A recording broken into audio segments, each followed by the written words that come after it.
Айде, бойс, и след тези 4 шестицата издаваме A8D3 фейса.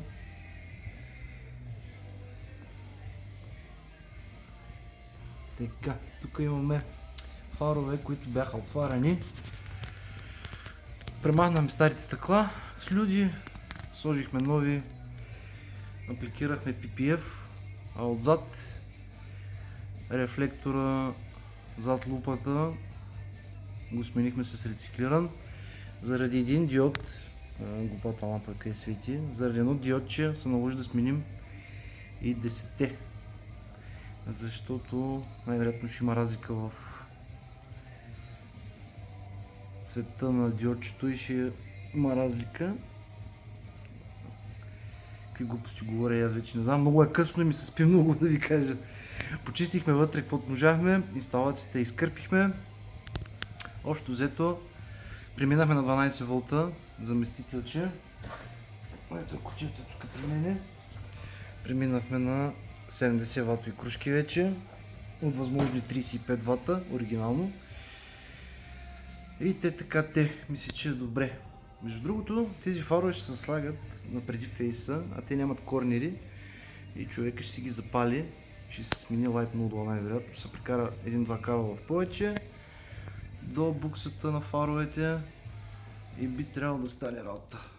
Така, това са едни фарчета на един колега и много дадах от себе си, за да станат тия фарове, колкото е възможно, колкото можах съм направил. Между другото, вътре тази сива декорация също съм боядисал в сив мат, защото на единия фар имаше вътре следи от вода и гадни капки от окиси и се наложи да ги препръскаме, за да може да не се виждат.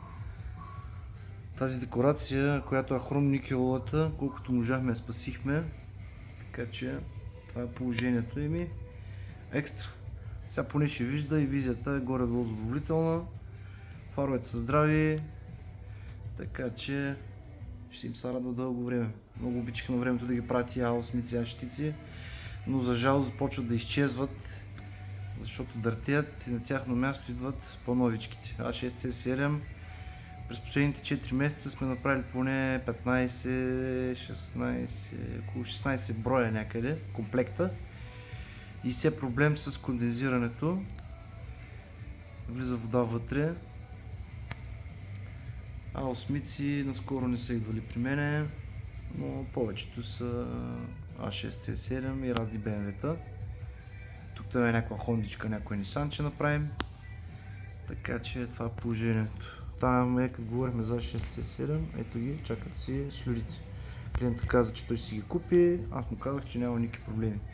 Не е задължително аз да ви купувам слюди, ако може да си ги намерите по-евтино, слагам ви ги, така че няма проблеми. А ако евентуално не отговарят, звъня ви, казвам ви, тези слюди не стават поради едикви си причини и вие решавате какво да правим. Така че не е проблем за тази работа. Има доста хора, които те си купуват тези слюди. Така че това е положението. Мен лично да ви кажа, много ми харесват как станаха.